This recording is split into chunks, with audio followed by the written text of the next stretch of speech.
Call to order again, and let's begin with the next session.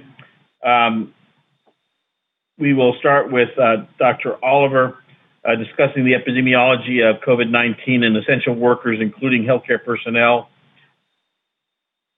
Dr. Oliver, please. Great, thanks so much. Good afternoon. Next slide. So first, I'll present a brief update to the overall U.S. COVID-19 epidemiology, and then epi among some essential workers, including healthcare personnel, with additional data on workers at long-term care facilities, as well as workers in food processing and agriculture, correctional facilities, and military personnel. Next slide. Next slide.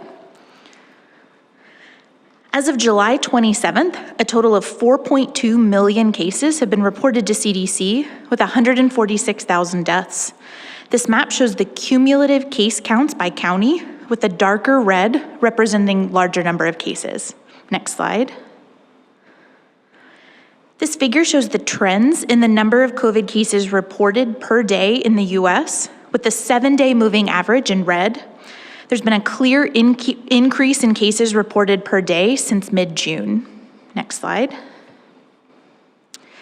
This graph shows the number of specimens tested for SARS-CoV-2 using a molecular assay and reported to CDC by public health labs. The number of specimens tested are in bar graphs, and the percent positives are shown in the line graphs. This past week, the overall percent positive at public health labs was 8%. The percentage of specimens testing positive has been increasing since June, and the percent positive is higher in children, shown in gray and orange lines, and younger adults 18 to 49 years, as shown in the yellow line, compared to older adults. Next slide. This figure shows the specimens tested and percent positive among commercial labs reporting to CDC. Note the x-axis is different from the previous slide, as the number tested at commercial labs is substantially higher. The percentage of specimens testing positive in commercial labs has also been increasing since June, with a peak in early July at 10.4%, and this past week the percent positive was 9.1%. Next slide. The National Center for Health Statistics, or NCHS, collects death certificate data from vital statistics offices for all US deaths. Through the week ending July 18th, 9.1% of all deaths were due to pneumonia, influenza, or COVID-19. And the percentage remains above the epidemic threshold and will likely change as more death certificates are processed. Next slide. So now I'll show some results from several serosurveys looking at antibodies to SARS-CoV-2 in various populations. Data was recently published evaluating seroprevalence of SARS-CoV-2 antibodies from a cross-sectional study with a convenient sample of residual sera from over 16,000 persons. Samples were collected from March 23rd to May 12th, and the timing of specimens by location is shown here in the figure. Estimates were standardized to cite populations by age and sex. Next slide. The seroprevalence by time and location are shown here. The estimates ranged from 1 to 6.9%, with the highest seroprevalence in the New York City metro area. The data estimates greater than 10 times the number of SARS-CoV-2 infections occurred than the number of reported cases, ranging from 6 to 24 times the number of reported cases per site. Next slide. In addition, a large-scale serologic study was conducted in healthcare workers and first responders at 2 locations. Specimens were collected from mid-May to June in Detroit and through July in New York City. Next slide. In Detroit, the overall seroprevalence among healthcare workers and first responders was 6.9%, but varied by county, as shown here. Next slide. The seroprevalence among healthcare personnel and first responders in New York City is shown here. Overall, the seroprevalence was 22.5%. It was the highest among staff at correctional facilities and fire departments. Hospitals and police department staff had a seroprevalence of around 20%, with medical examiners at 11%. Next slide. There was another seroprevalence survey among healthcare workers conducted at 13 hospitals in April and May, with a focus on individuals providing care in COVID-19 clinical areas. Serum will be collected at baseline and 60 days after enrollment. Next slide. But data from the baseline data collection is shown here. Seroprevalence ranged from 0.8 to 31%, with the highest seroprevalence again in New York City, with other locations listed in the table on the right at 10% or less. Next slide. So now I'll show some additional COVID-19 epi among healthcare personnel.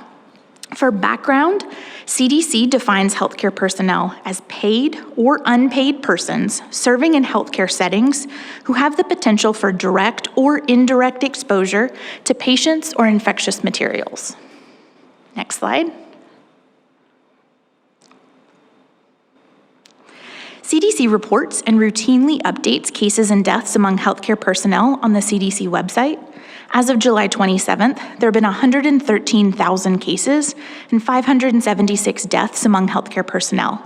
This is likely an underestimate, as healthcare personnel status was only available on 22% of cases. Next slide. The Emerging Infections Program, or EIP, is a network of 10 state health departments with local health and academic partners. The sites involved are listed here, and these projects include surveillance for and interviews of healthcare personnel cases. Through June, there have been over 1,000 cases reported and 464 interviews have been conducted. So I'll show some more information on these 464 individuals in the next few slides. Next slide. Demographics of the healthcare personnel cases are shown here, stratified by facility type. Most were female in all facility types. And next slide. In the hospital-based setting, over 40% of cases were nurses, while over 40% were assistants or technicians in nursing home-based facilities, likely representing differences in the workforce in these two settings. Next slide. Risk factors for COVID-19 acquisition are shown here. Next slide. Through hospital and nursing home-based settings, around 3/4 of cases had close contact with a COVID case in any setting, and 60 to 70% had contact through the workplace. Next slide. As highlighted here, compliance with PPE varied across settings and was the highest among hospital-based personnel in the first column compared to nursing home-based personnel. The proportion using eye protection, the bottom row in this box, is lower than other PPE items, especially in nursing home settings. Next slide.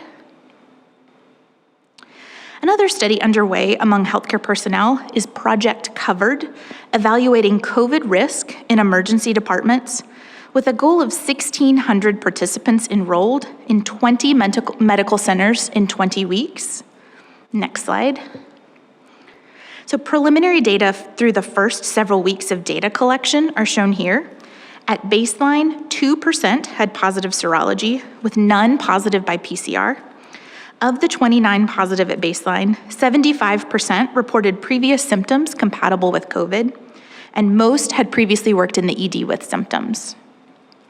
These interim results show that through the first 2 weeks of enrollment, there have been 9 incident cases of COVID-19. None who developed infection participated in an intubation of a COVID-positive patient. Using the preliminary data, there's a projected 2.4% infection rate over the 20-week observation period. Next slide. As discussed at the previous ACIP meeting, COVIDNet conducts hospitalization surveillance with 14 states, representing around 10% of the US population.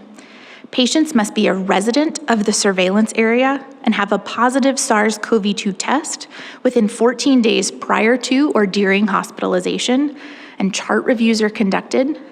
Next slide. Information on whether the patient is a healthcare provider is collected as a part of the chart review. Of the 36,000 hospitalizations within COVIDNet, 9,195 cases had data on healthcare personnel status, and of those, 512, or 5.6%, were documented as a healthcare personnel. Median age of healthcare personnel patients was 48 years. Race and ethnicity of healthcare personnel patients is shown here at the top. For reference, all hospitalized adults are shown below. Among healthcare personnel, there was a higher proportion of non-Hispanic Black persons and a lower proportion of Hispanic persons. Next slide. Additional data on type of healthcare personnel are collected. A small number of respiratory therapists have been hospitalized with COVID. 5% were physicians and 24% nurses, with the remainder shown here from the other category.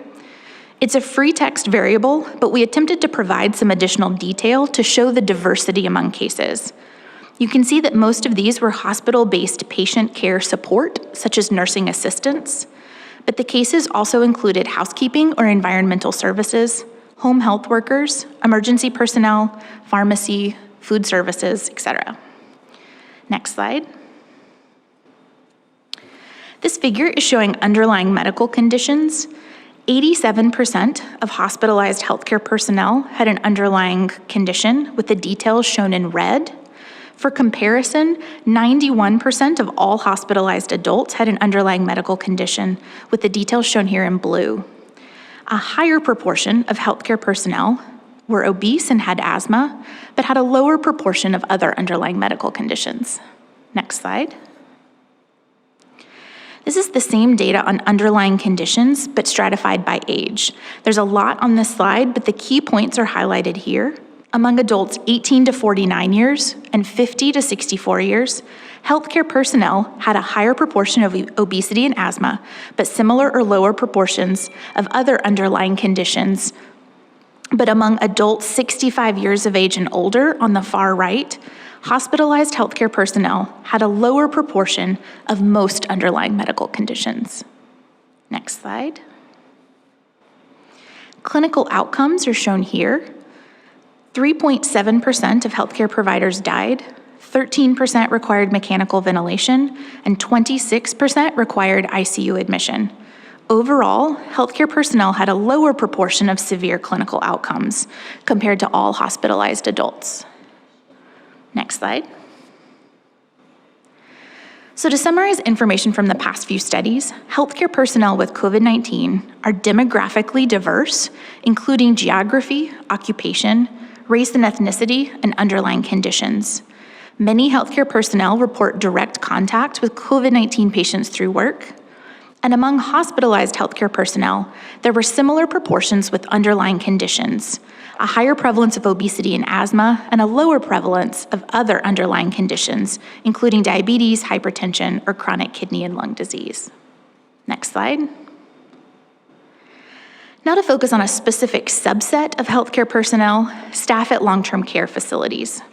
Many U.S. states publicly report COVID-19 cases among staff of long-term care facilities, which include nursing homes and assisted living facilities. As of July 16th, there were nearly 70,000 cumulative or confirmed or probable cases based on data reported from 36 states.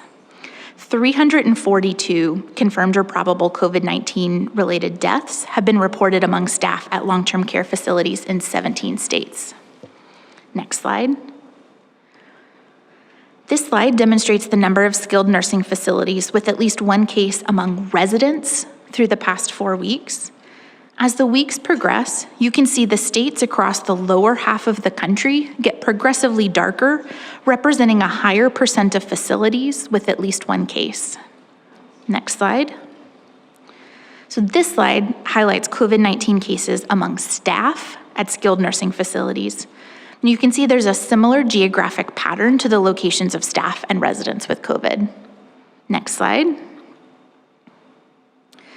This slide shows counts and incidents of COVID-19 cases among staff at skilled nursing facilities. On the left is the incidence of cases per 1,000 resident weeks, and it's increased through late June and July. The incidence of death shown on the right has remained relatively stable over that time. Next slide. The long-term care facility workforce consists of a variety of occupations with different levels of direct patient contact. They're disproportionately lower wage workers. Nearly 40% are 50 years of age and older. 82% are female, and a quarter are non-Hispanic Black persons. Both of those are higher than what is reported among the general workforce. In addition, staff can be shared among multiple facilities, and in many instances, COVID-19 activity increases among long-term care facility staff first, and then residents. Next slide. So moving to COVID-19 among workers in food processing and agriculture. Next slide. Through April and May, among 23 states reporting COVID-19 outbreaks in meat or poultry processing plants, there were over 16,000 cases in 239 facilities, including 86 deaths. However, testing strategies and methods varied by workplace. Symptom status was reported for around 10,000 cases, and of those, 88% were symptomatic. Next slide. Among 14 states reporting total number of workers in affected meat and poultry processing plants, COVID was diagnosed in 9.1% of workers, and this ranged from 3 to 25% per facility. Among cases with race and ethnicity reported, nearly 90% occurred among racial or ethnic minorities. Over half were Hispanic or Latino, and 12% were Asian persons, suggesting that Hispanic or Asian workers might be disproportionately affected among meat and poultry processing facility outbreaks. Next slide. Outbreaks have been reported in other food production sectors, including food processing facilities and farms. Compared to all U.S. salaried workers, individuals working in agriculture are more likely to be racial and ethnic minority, lacking a high school diploma, and less likely to be born in the United States. Next slide. There are multiple factors that increase food processing and agriculture workers' risk for exposure to SARS-CoV-2, including prolonged close work contact with coworkers, frequent community contact with fellow workers, mobility of the workforce, shared transportation to and from the workplace, lack of paid sick leave, and congregate housing, which could include living in employer-furnished housing and shared living quarters, or living in crowded and multi-generational housing. Next slide. So next to COVID among workers in correctional facilities. Next slide. The figure shown on the left is the number of infections per 100,000 in the prison population and the US population from April through early June. The COVID-19 case rate is 5.5 times higher among incarcerated persons compared to the general US population. Next slide. So overall, there have been 985 correctional or detention facilities with at least one COVID-19 case. COVID was diagnosed in over 77,000 incarcerated persons and 18,000 staff, with over 700 COVID-related deaths among incarcerated persons and 56 among staff.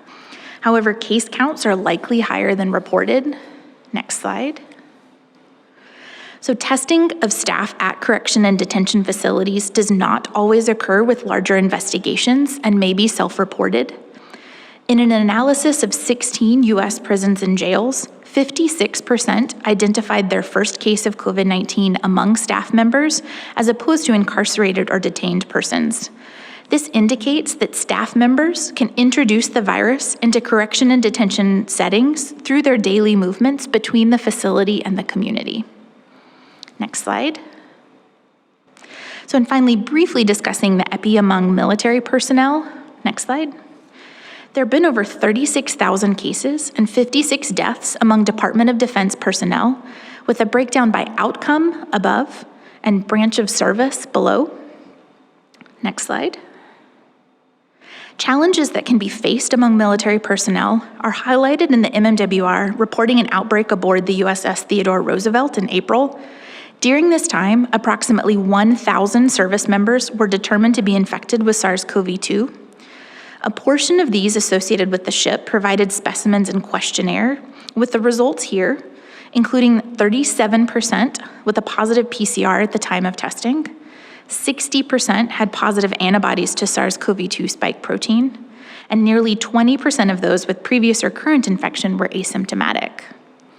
Risk factors among military personnel faced here include congregate living quarters and close working environments.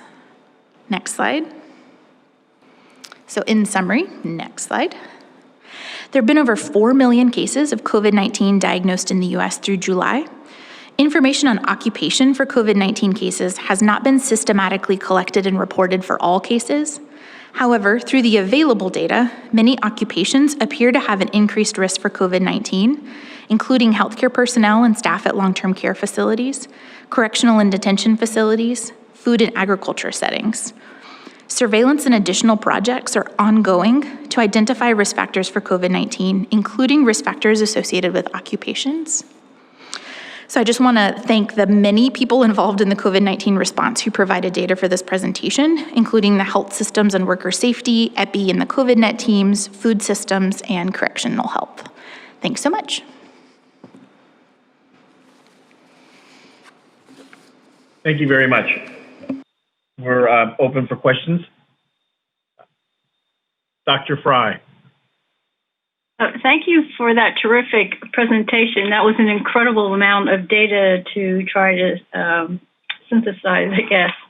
I had a question about clinical outcomes, and I was wondering if, based on the knowledge we keep acquiring about bad outcomes in people, despite the fact of whether they were ventilated or in the ICU. What I mean by that is people who end up with worsening lung disease or heart disease 3 to 6 months later. So my question revolves around that. Are we able at this point to look at statistics or data as it relates to those types of poor clinical outcomes, as opposed to just looking at death and mechanical ventilation and ICU admissions? Are there other movements afoot? Thank you. Well, thanks. I will take a stab at the question, and then I think Aaron Hall is on the line, so I might let him answer as well. I know that we are collecting data on some longitudinal cohorts that will be able to follow up individuals, as well as looking at potentially readmissions for COVID cases.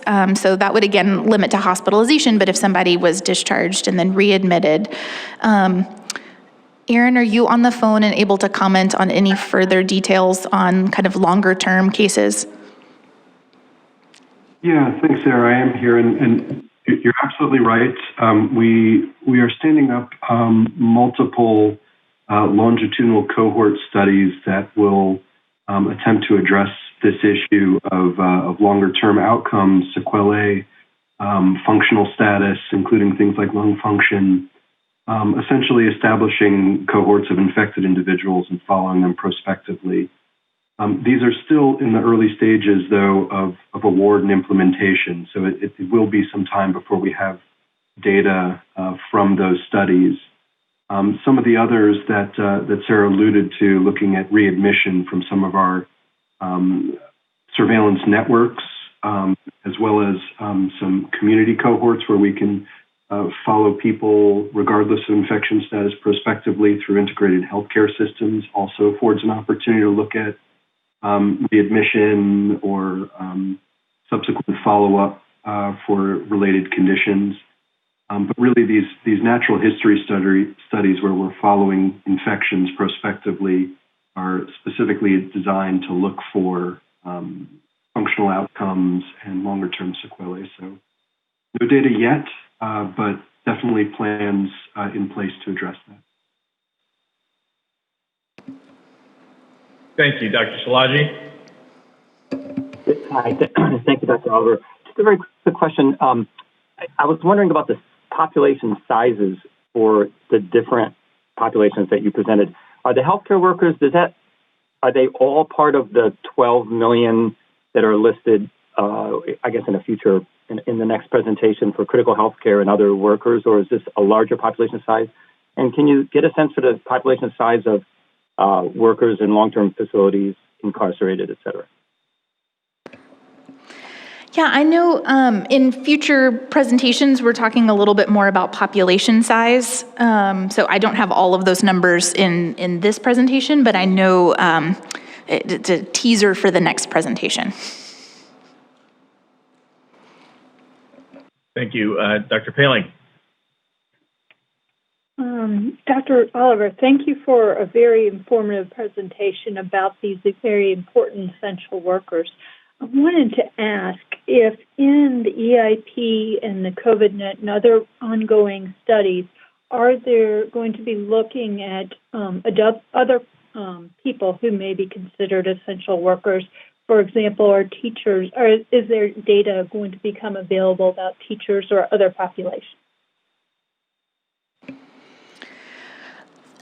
Thanks.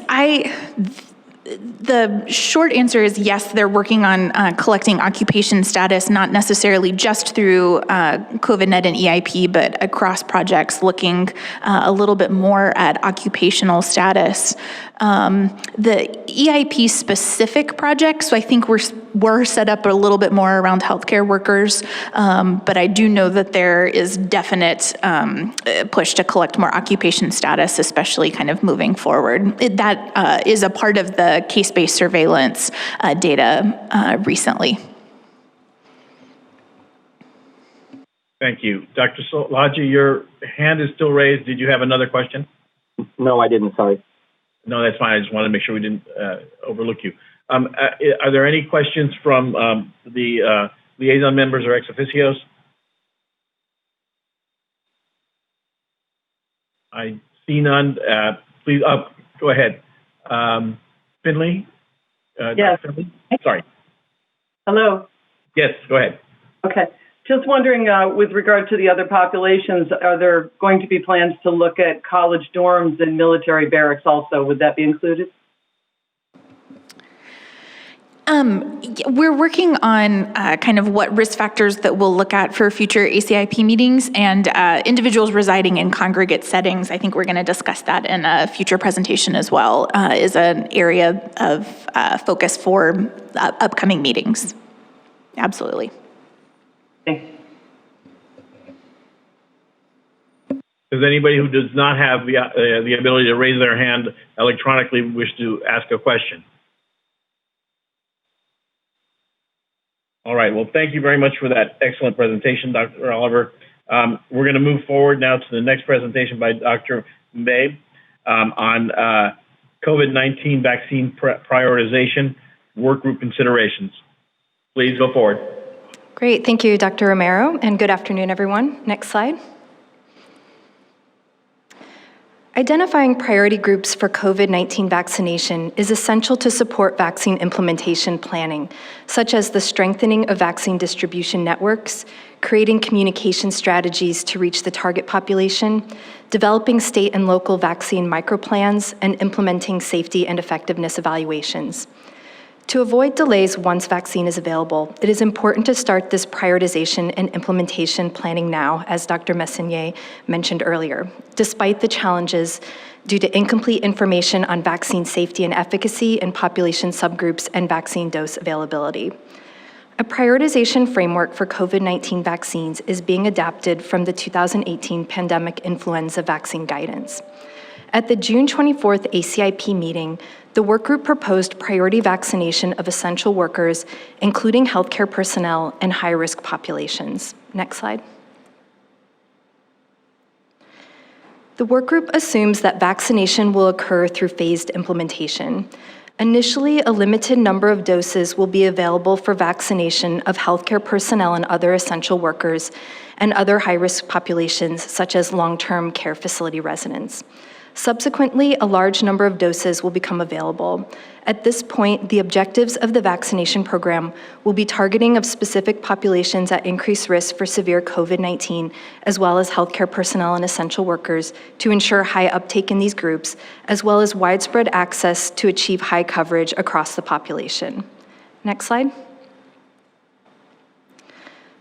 Thus, the workgroup has been reviewing considerations for priority vaccination of essential workers and high-risk populations. During today's session, we will focus on considerations for vaccination of essential workers, including healthcare personnel. And at the August ACIP meeting, the workgroup will review considerations for other high-risk populations. Next slide. First, I'd like to again review the CDC definition of healthcare personnel that the work group used in its deliberations. Healthcare personnel are defined as all paid and unpaid persons serving in healthcare settings who have the potential for direct or indirect exposure to patients or infectious materials. This includes persons not directly involved in patient care, but who are potentially exposed to infectious agents while working in a healthcare setting, including clerical, dietary, environmental services, laundry, security, maintenance, engineering and facilities management, administrative, billing, and volunteer personnel. Next slide.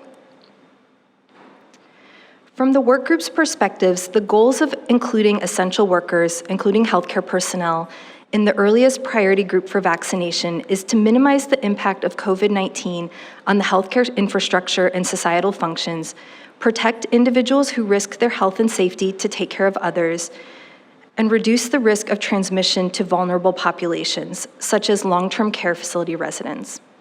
Considerations for prioritizing this group include the risk of exposure, infection, and severe disease, the risk of transmitting disease to vulnerable populations, disparities in equity, feasibility of implementation, and values of the target group and the public. Next slide. The overarching policy question is, when COVID-19 vaccines become available, should essential workers, including healthcare personnel, be among the initial priority group? To help answer this question, the work group reviewed elements of the Evidence to Recommendations framework, which is the framework used by ACIP to make evidence-based, transparent policy decisions. The work group reviewed the following criteria. Is the problem of public health importance? Does the target group, in this case healthcare personnel and other essential workers, feel that the desirable effects of vaccination are large relative to the undesirable effects? Is there important uncertainty about or variability in how much people value the main outcomes from vaccination? Is the intervention, in this case vaccination, acceptable to key stakeholders, and is vaccination feasible to implement? Next slide. First, let's start with the public health problem. Next slide. Occupational groups, as defined by the Bureau of Labor Statistics, who are at greatest risk for exposure to infectious diseases, include those in the healthcare support, healthcare practitioner, protective services, personal care and service, community support, and education, training, and library categories, according to a recent study. Examples of occupations in each of these categories are shown for reference. Next slide. In addition, there are socioeconomic and racial disparities in worker risk to infectious disease exposures. As seen in the left-hand figure, people with lower income occupations are generally less likely to be able to work from home and thus have a greater risk of exposure. In the blue boxes, I've highlighted those occupational groups discussed in the previous slide related to risk of infectious disease exposure. In addition, racial and ethnic minority groups are more likely to work in occupations deemed essential or with increased risk of infectious disease exposure. These include workers in the healthcare and social assistance, animal slaughtering and processing, and transportation industries. Next slide. These occupational groups at risk of infectious disease exposure are consistent with those observed to have an increased burden of COVID-19 disease. As discussed in the last presentation, over 110,000 cases of COVID-19 have been reported in healthcare personnel to date. This includes a substantial proportion of healthcare personnel who are at increased risk of severe COVID-19 disease, including those with high-risk conditions or belonging to a racial or ethnic minority group. Outbreaks and increased incidents have also been reported in workers of congregate settings, often among lower-wage workers or workers belonging to racial and ethnic minority groups, including in long-term care facilities, meat and poultry processing facilities, and correctional facilities. Next slide. If we examine healthcare personnel in greater detail, 39% have a high-risk condition or are aged greater than or equal to 65 years. Those in support roles, such as medical assistants or home health aides, shown in orange, or licensed practical nurses, EMTs, or others with less than a bachelor's degree, shown in yellow, have the highest rates of underlying conditions. These groups in general also have a higher proportion of workers who are African American, Latinx, uninsured, or have an income of less than 200% of the federal poverty level. Thus, vaccination of healthcare personnel will help to reach populations who are otherwise at increased risk of severe COVID-19 disease and help to address health equity concerns. Next slide. Occupational setting is also an important consideration for vaccination of healthcare personnel, as the composition of the healthcare workforce varies widely by setting, as shown here. For example, nursing care facilities have a greater proportion of healthcare support staff, such as nursing assistants and personal care aides, as well as non-clinical staff, such as cooks and housekeepers, than hospitals. It is important to make sure that prioritization deliberations take into account these differences. Next slide. Finally, health-related workplace absenteeism has also been observed in several essential workforce sectors. While overall there has been a relatively minor impact of COVID-19 on absenteeism overall at a national level, increased absenteeism was observed in the personal care and service, healthcare support, and production sectors. Next slide. Next, I will review values and acceptability of vaccinating essential workers, including healthcare personnel. Next slide. From June to July, CDC-sponsored focus groups were conducted to explore attitudes and beliefs about COVID-19 vaccines, including who should be among the first to get the vaccine once available. Virtual focus groups were led by trained qualitative moderators, with 33 of 49 planned sessions completed to date. Quota sampling was conducted through a professional recruitment company. The focus groups included participants from 12 audience segments: adults older than 60 years of age in both the low and median socioeconomic ranges, parents of children less than 18 years of age, adults 20 to 30 years of age without children, non-medical essential workers, and nurses. Focus groups for each of the segments were conducted among the general population as well as specifically among African Americans. Next slide. The focus group participants overwhelmingly support prioritization of healthcare and frontline personnel, essential workers, and high-risk populations for vaccination. These beliefs were similar across audience segments. The primary reasons stated by the participants are that these groups are most likely to be exposed to COVID-19, have higher rates of infection, and perform important public services. Additional analyses are ongoing to evaluate overall public attitudes, beliefs, and intended practices towards COVID-19 vaccines. Next slide. Consistent with the focus group findings, stakeholders and the public consistently name healthcare personnel as a priority group for vaccination during pandemics.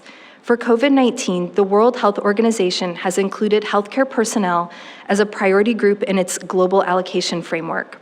Similarly, the United Kingdom's vaccine policy body, the Joint Committee on Vaccination and Immunization, recently issued a report advising priority vaccination of frontline health and social care workers. For pandemic influenza, participants in a series of public and stakeholder meetings to identify priority vaccination groups in the event of a pandemic identified healthcare personnel as a priority group. And when the 2009 H1N1 pandemic occurred, ACIP recommended that healthcare personnel be included in the highest priority group for vaccination. Next slide. In terms of the general public's views towards COVID-19 vaccination, 49 to 72% of consumer survey respondents in May and June expressed vaccine intention. Differences in methodology and framing of the question likely account for some of the variation. However, there is likely substantial variation in the population views towards vaccination. As seen in the figure on the right, vaccination intention was substantially higher in persons aged 60 years and older compared to younger adults, and higher among white compared to Black and Hispanic participants in one recent survey. There is currently limited information on views and intentions towards COVID-19 vaccines among healthcare and other essential workers. Next slide. However, coverage of influenza vaccination among healthcare personnel can help shed some insight into potential acceptance of COVID-19 vaccines. During the 2017 to 2018 influenza season, 78% of healthcare personnel received influenza vaccination, which is more than double that observed in the general adult population. However, one potential factor is workplace vaccination requirements, which are made by healthcare systems and in some cases states. which is the greatest predictor of coverage among healthcare personnel. Coverage also varied by setting, with the highest coverage among hospital personnel and lowest among long-term care facility personnel. Next slide. Healthcare providers are not only consistently rated as the most trusted source of information on vaccines, but also for COVID-19. Evidence shows that healthcare providers who are confident in vaccines and are themselves vaccinated are more likely to recommend vaccination to patients, which is important as provider recommendation is a strong predictor of vaccine uptake. Thus, early acceptance of COVID-19 vaccines among healthcare personnel is likely to be important in building public trust in the vaccination program. Next slide. Next, I will review feasibility considerations. Next slide. A recent assessment of immunization programs showed that the majority have plans for vaccination of the critical workforce, but other than for healthcare personnel, implementation has not been fully tested during a pandemic. Several vaccine candidates require a 2-dose series. Series completion may be a challenge given the experience with other multi-dose adult vaccines, such as zoster and meningococcal B. Furthermore, there may be multiple non-interchangeable products available, which could add additional complexities. In addition, some vaccines may have different storage and administration requirements. These barriers apply to all target groups, but may be more manageable in targeted occupational groups than in the general population. Next slide. Limiting vaccine allocation to healthcare and other essential workers during a period of limited initial supply may help to facilitate implementation. First, this would allow for coordinated vaccine distribution and tracking through occupational health services.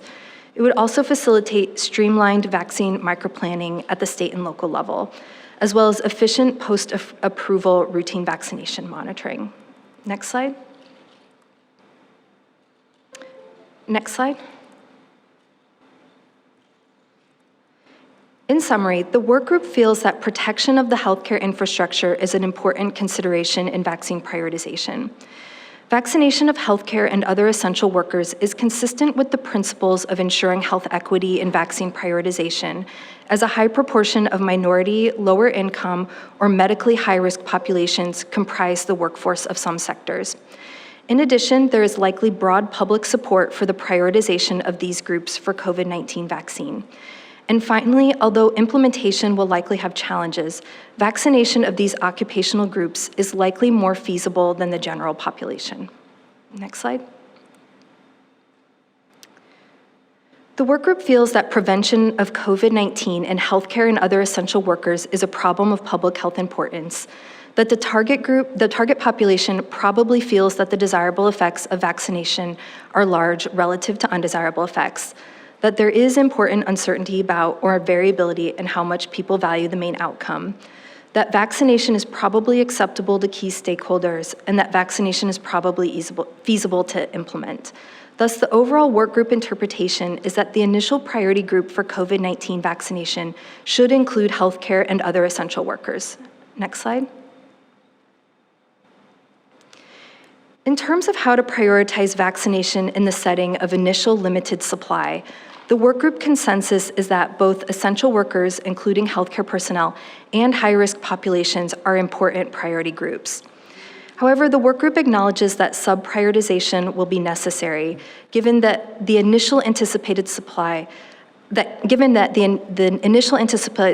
not all groups that are deemed a priority will be able to be vaccinated at once.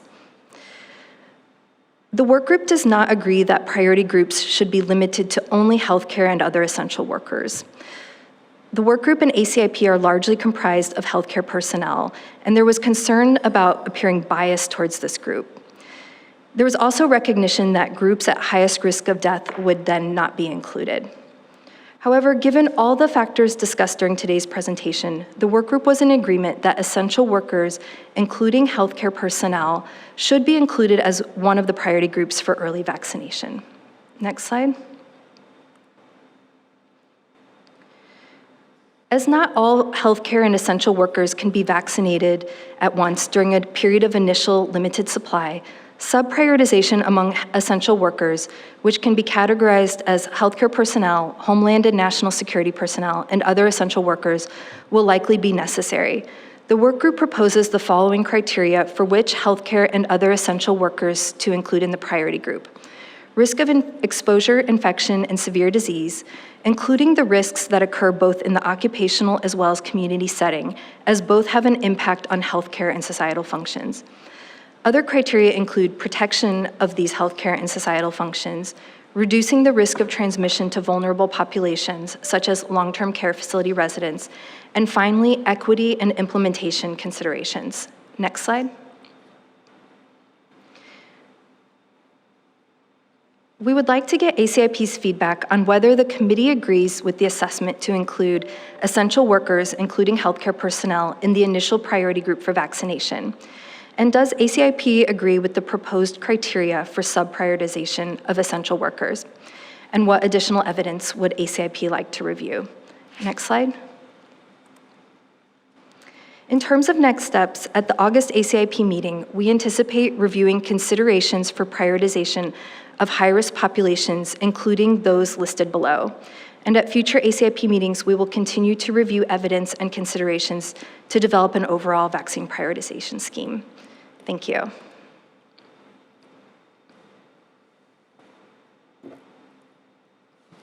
This presentation is open for questioning from the voting members.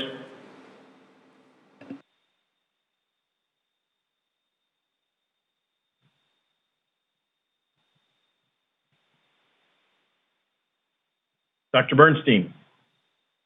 Yeah, that was these presentations are wonderful and packed with lots of information. I was wondering about how perhaps are there epidemiology thresholds that are established a priori for these various subpopulations that will help with prioritization? I think that would be challenging, given some of the limitations Sarah mentioned that we currently have in our in knowing the occupation of all of our cases. So we haven't focused on developing thresholds, and I think there's also a number of other considerations besides the EPI, which we highlighted here, which will be guiding those decisions as well. So it's really kind of an all-encompassing, taking all the factors into consideration, though certainly the EPI is one of them. And does the prioritization include compliance with important mitigation practices? So I think we feel that, vaccination and, other mitigation measures, they are kind of complementary in helping to control this disease. So I think, you may be referring to, for instance, PPE and the availability of PPE, and we know that there's maybe, certain settings where there's periodic shortages or this or that. And I think on a national level and trying to develop, national policy around it, it is a little bit challenging to make prioritization based on some of those factors. But the work group has certainly discussed some other mitigation measures and how they're complementary to vaccine and how that might relate to prioritization. Thank you. Dr. Szilagyi. Yes, thank you. Excellent presentation. I just want to lend my support to the prioritization of healthcare workers in this way. And then just to comment on probably an obvious point that vaccination of individuals in skilled nursing facilities would be, of healthcare workers in skilled nursing facilities would be an excellent way to protect the group that is the most high risk from death, even though those residents wouldn't be prioritized. In Los Angeles County, 47% of deaths from COVID-19 were in individuals in skilled nursing facilities. So a vaccination program that could effectively vaccinate the healthcare personnel across these types of facilities, I think, would be a very effective strategy. Thank you for that comment. Yes, that is something the work group has discussed, and we completely agree. And it harks me back, just one last comment, harks me back to earlier studies for influenza vaccination that demonstrated that high rates of vaccination in these kinds of facilities among the workers, among the staff, significantly reduced influenza disease throughout these facilities. Thank you. Dr. Paling. Thank you. Yes, thank you. Can you hear me? Yes, we can. Wonderful. To build on what Dr. Szilagyi just mentioned, there was clearly a difference in vaccine uptake in the long-term facilities than some of the other ones for healthcare workers. And so I'm excited that we're talking about this, and it highlights what Dr. Messonnier said earlier about making sure we communicate and really work on that component, because it will be a very important strategy. I wanted to ask questions on what was defined as essential workers and making sure I fully understand that. There was a graph that said a lot of different essential workers, and I wasn't sure if that graph was what we were talking about or if you could provide some clarity. Thank you. Yes, great question. So I think we reviewed, a couple of different sources. One, in the pandemic influenza guidance, there are kind of essential worker categories listed out. So we reviewed those. Of course, I'm sure people are aware that CISA and Department of Homeland Security has some groupings, but we started with those, but we've also looked at ones that haven't traditionally been included as essential workers in some of these previous iterations, such as teachers and other educators. And so we've looked at some existing resources, but also the work group has tried to think through what other groups would be essential to who are essential to society, and and where those impacts on society may occur. And certainly we've seen that with school closures and things like that. Thank you. Dr. Hunter. Thanks. Again, apologize if there's background noise. If there's a best case scenario in which the supply ramps up quickly, I just wanted to make a comment that it would be really important to change messaging quickly to make it clear that the initial prioritization categories no longer apply, so that we don't get people not coming in to get the vaccine thinking that they're not in the priority category. Just wanted to inject that right now into the discussion in case we're lucky enough to have that situation. Thanks. Thank you. Dr. Alt.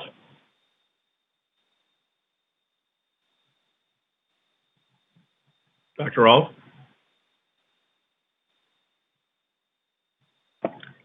Sorry, I started talking when I was still on mute. So I wanted to ask about pregnant healthcare workers. It doesn't sound like we're going to have pregnancy data from the planned phase 3 trials based on several talks today. What guidance are we going to offer concerning that population that may represent, low single digits of essential workers and healthcare workers? Thank you for that question. I want to see if Dr. Bell, you might have some comments based on our work group discussions around that. Yes, thank you for the question. And I think you raise an important point that anytime we're talking about vaccinated healthcare workers, we need to address the question of pregnancy. So I guess I would say that this is something that we are quite aware of, and we do have some liaisons on the work group that have thought very deeply about this issue. And we haven't sort of completely finished discussing this. I think there are some issues of personal choice and informed consent and various things that we've been thinking about.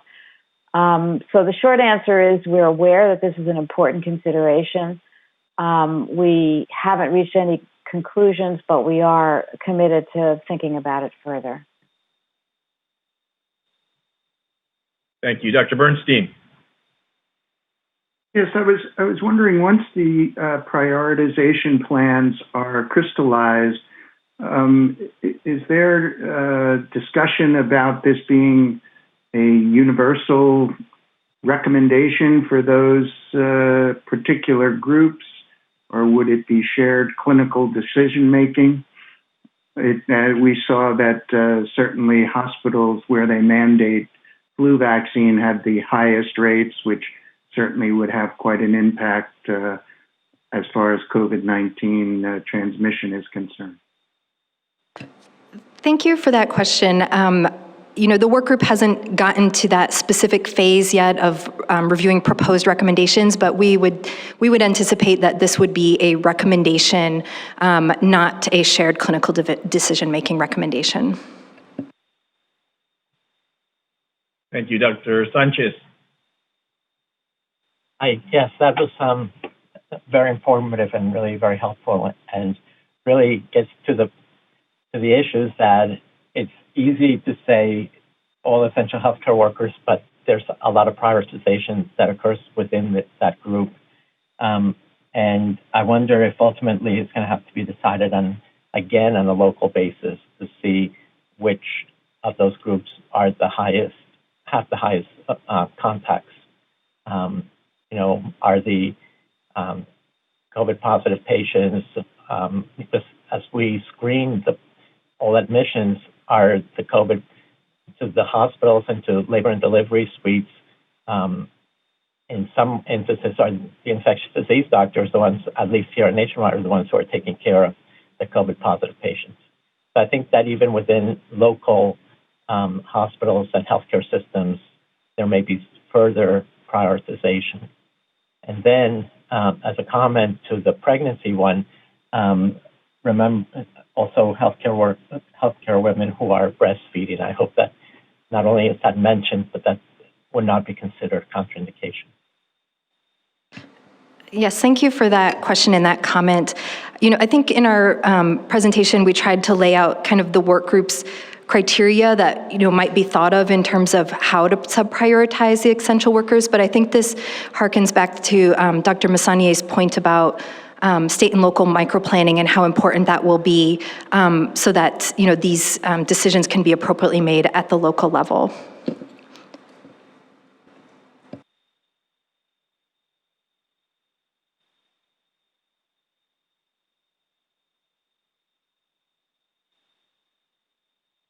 Sorry, I was on mute again.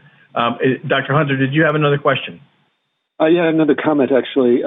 If I was looking at the data correctly, if you're a middle-aged to older African-American female medical assistant with diabetes and hypertension, it looks like to me you're on the top of the list to get the vaccine.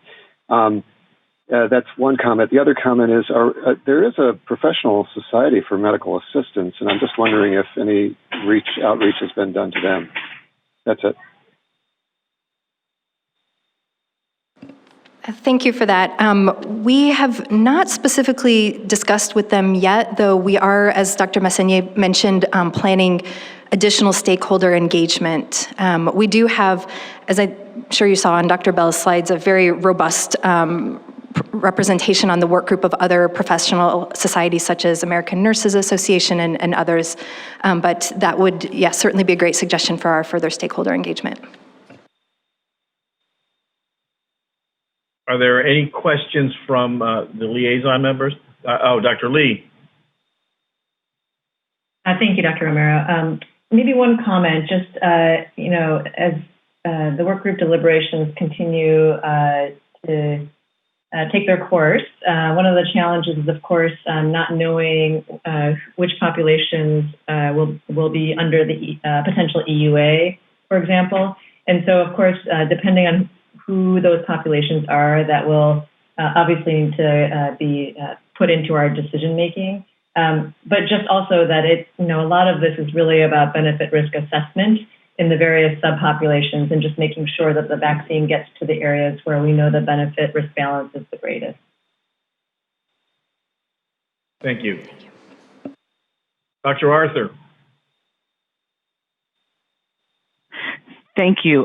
Great presentations. I just wondered if in the future data, we'll see some data on how the population that's had the most cases is transmitting into the community. I think that might be interesting data to look at as we think about both the role of healthcare workers in their workplace, but also at home in their communities. And I wonder if there's any opportunity to see some data in the future that looks at the transmission within the community of people who work in high-risk settings. Thank you for that suggestion. I think we will look into what data might be available, and we'll bring that back. And I did want to also mention we are planning to have some presentations in the future also on some modeling, which will also look at some transmission factors as well. So that'll be forthcoming. Let me dovetail a comment on the back of that last statement. So that is going to be particularly important. That is the transmission outward into the community for the essential workers that work in our meat packing and poultry industry. In a recent outbreak here in Arkansas, we saw extensive transmission outside of that group of individuals into the community. So I think that needs to be looked at very carefully. Dr. Atmar. And I just want to add to your comment about the transmission into healthcare facilities, as was highlighted by the data from the long-term care facilities. And also, one of the things we've seen locally as we investigate healthcare personnel who become infected is that their significant exposures or contacts did not occur in the work setting where they had PPE on, but in community settings, including home and contacts with other individuals outside the workplace. Over. Thank you. I thought I saw Dr. Dushan's hand go up. Nope. Yes, I did. Dr. Dushan. Thank you. I was going to make the same. Dr. Dushan, you're cut off. Have you muted you've muted yourself, sir? I'm sorry. I wanted to also make the point here locally. We are seeing with a significant amount of community transmission that many of our healthcare worker infections, in fact, appear to be community acquired and not healthcare facility acquired. Thank you. Are there any other questions from the liaisons? Anybody that cannot raise their hand can also ask a question at this time? Okay. So again, thank you very, very much for that excellent presentation, as you can see by the questions and comments that were engendered. So we'll move on to our next speaker, Dr. Dooling, who will talk about evidence to recommendations, framework, and work next steps. Dr. Dooling, please. Good afternoon, and thank you. Next slide. So first, I'll start with a reminder of what the work group considers the objectives of the COVID-19 vaccine program. And those are, first, to ensure the safety and effectiveness of a COVID-19 vaccine, to reduce transmission, morbidity, and mortality of COVID-19 disease, to help minimize disruption to society and the economy, including maintaining healthcare capacity, and finally, to ensure equity in vaccine allocation and distribution. Next slide. So in order to realize those program objectives, the ACIP work group will rely on a transparent pathway for evidence-based decision-making. Evidence from published and gray literature is systematically collected and rigorously assessed and graded. Next, that evidence is evaluated within the evidence to recommendation framework, which contains domains critical to the success of any vaccine program. These are assessment of the magnitude of the public health problem, balancing of expected benefits against any possible harms, understanding the values of the target population as they relate to the vaccine, and somewhat related, understanding if the target population will accept a proposed vaccine. Finally, the framework takes into consideration the feasibility of a vaccine program, including allocation and distribution plans and the resources needed for success. This compilation of evidence, as well as the understanding of the uncertainty therein, forms the foundation upon which ACIP recommendations may be rendered. An ACIP recommendation may come in one of three forms: a recommendation for a given population to receive a vaccine, a recommendation for individuals within a certain group to receive a vaccine based on shared clinical decision-making with their healthcare provider, or a decision not to recommend the vaccine. Next slide. This schematic diagram represents some of the more granular details I just outlined at a high level. The work group has begun the process of systematic review of the evidence by formulating the policy question in a format that can facilitate systematic review of the evidence and a transparent grading of the quality of that evidence. I'll report now on work group progress towards formulating the policy or PICO question. Next slide. Oh, got a bit ahead of myself.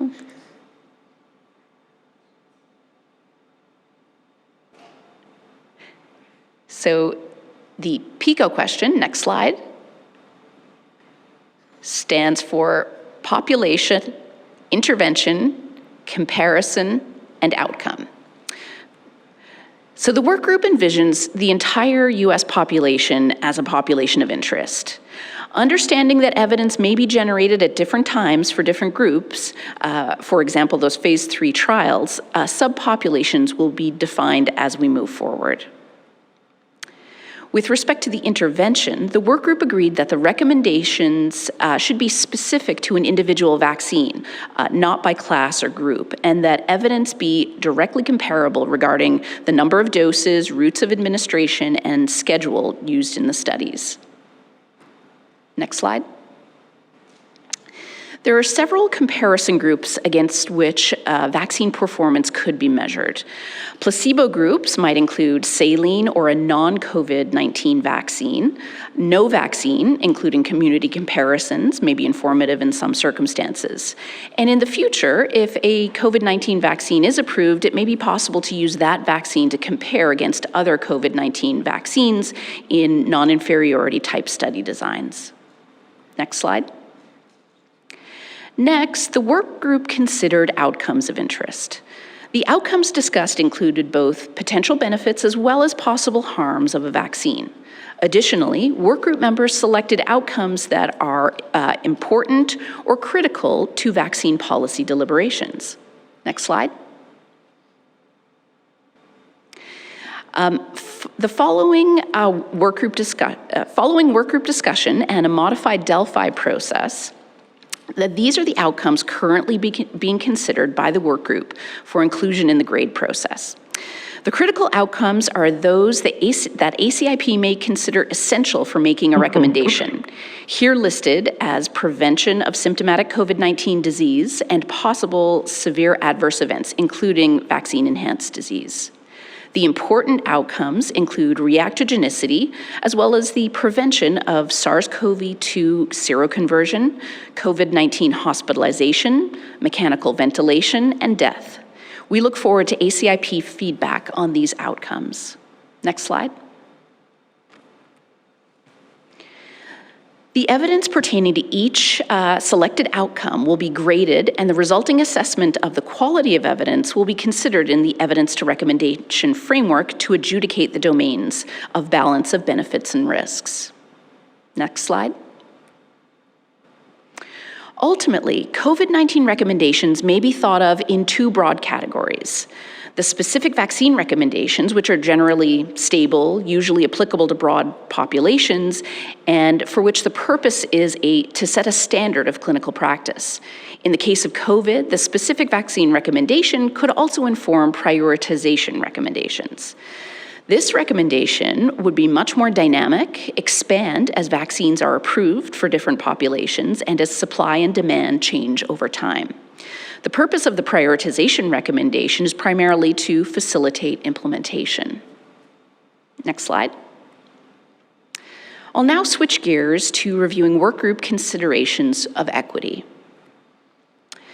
Dr. Sarah Mbeyi introduced this concept on the last ACIP meeting, that the work group was considering the pandemic influenza framework as a starting point for COVID adaptation, and also the evidence to recommendation framework. In addition to this, the work group considered it important to employ ethics and equity principles to accomplish program goals, especially reducing disproportionate burden on members of groups with existing disparities. Next slide. This desire featured prominently in the work group's proposed guiding principles as a cross-cutting theme for COVID-19 vaccine program, as well as highlighted in the need for inclusive clinical trials, as well as equitable distribution of approved vaccine. Next slide. As you heard earlier today, the National Academies of Science, Engineering, and Medicine has struck a committee on equitable allocation of vaccine for the novel coronavirus. The purpose of this committee is to develop a framework for planning for equitable allocation of vaccines, which can inform decisions by ACIP. The committee has certainly proposed questions of mutual interest to ACIP, including what criteria should be used in setting priorities for equitable allocation of vaccine, how should the criteria be applied in determining the first tier of vaccine recipients, and how can communities of color be assured access to vaccination. We look forward to working with the National Academies of Science and Engineering and Medicine Committee in our shared goal of equity in allocation and distribution of COVID-19 vaccines. Next slide. So there is certainly a lot of work ahead of us, and here are our next steps.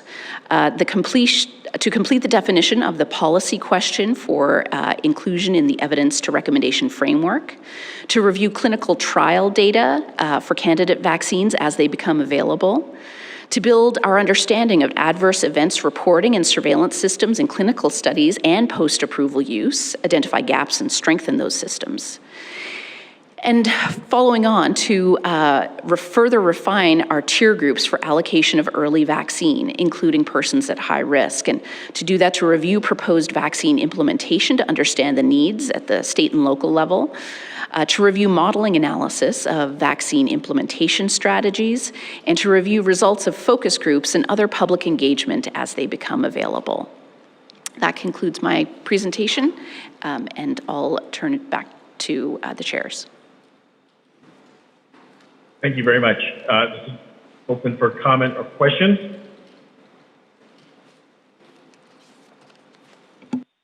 Dr. Atmar. Thank you, Dr. Romero. Thanks. As I was listening to your presentation, one of the things that occurred to me is that some of the groups potentially being targeted for initial allocation of vaccine could include individuals that are not part of the persons participating in the phase 3 efficacy trials, such that the groups that are participating in the phase 3 efficacy trials may not be initially prioritized for vaccine allocation or use once an EUA or vaccine is licensed.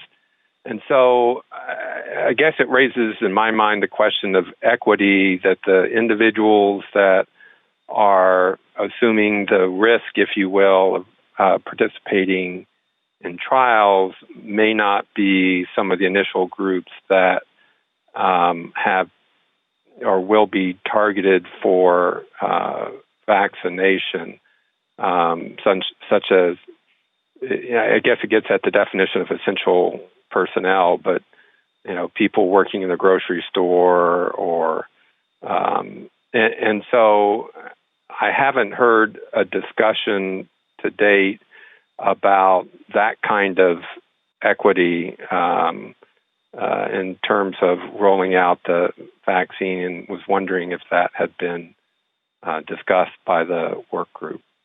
Over. I'll start first with the point about representation in inclusive clinical trials, and that has certainly been discussed by the work group, that everyone we think that is at risk for COVID-19 should be represented in clinical trials to maximize their generalizability. And I was encouraged to hear Dr. Ledgerwood's presentation earlier today at the lengths to which the recruiting entities have gone and are committed to going to making sure that phase 3 clinical trials are truly representative of our communities. And to your second point about ensuring equity across essential workers, including all of those people whose duties have demanded that they go into public settings and put themselves at risk to do their jobs, be that people in our food system, grocery store workers, that is absolutely front of mind in the work group considerations. And we hope to move the prioritization work forward so that mechanisms to reach those populations can be developed in a timely way, so people can be people who need to be at the front of the line can be. Thank you. We're going to limit the questions and comments to 2 more individuals, and then we're going to have to move on to public comment. Dr. Freihofer and then Dr. Lee. Sandra Freihofer, American Medical Association, speaking as a primary care physician and on behalf of the AMA. We greatly appreciate the work group's considerations for vaccine prioritization, and our AMA Ethics Committee is also taking a look at these issues. The AMA and our Center on Health Equity strongly support attention to equity and diversity in this process, and we want to reinforce the importance of safety and transparency and also the spirit of health equity. It's so important to make sure that these phase 3 trials are looking at safety and efficacy, include ethnic and racial diversity, and are representative of our population and take into account age as well as individuals with comorbidities and also vulnerable populations. Thank you. Dr. Lee? Thank you. I wanted to respond to Dr. Atmar's, or just with some my own thoughts on this, which is, as we're thinking about the benefits and risks of vaccine balanced against the benefits and risks of disease, we recognize that the benefit-risk balance of the populations that are incorporated in clinical trials, at least that will be better known at the end of those phase 3 clinical trials. The benefit-risk balance of vaccine in populations not included in trials, such as pregnant women, will continue to be a challenge. But with that in mind, I guess my thinking on this is that there are still benefits and risks of having, there are no benefits, of having disease. I should just say there are risks of having disease, and that those still need to be considered. So even though the benefits and risks of vaccine may be less well known, the risk of disease may be substantial in certain populations. So I don't think it's necessarily a contraindication, but again, worth further discussion. I just wanted to put that out there into the conversation because I think it's a really important point that we're not limiting access to populations that might need it. Although I'm very hopeful and continue to hope that those clinical trials will be as inclusive as possible. Thank you very much. So we're going to take a 3-minute break here, and then we're going to proceed to public comment. So we will call it back to order in 3 minutes. Dr. Cohen, do you have anything to say? I just want to let everyone know that if they are on the list of people who are about to be giving public comment, you should have received a Zoom email from Stephanie Thomas about how to get onto the call to to make your public comment. Thank you. We will return in 3 minutes. Thank you.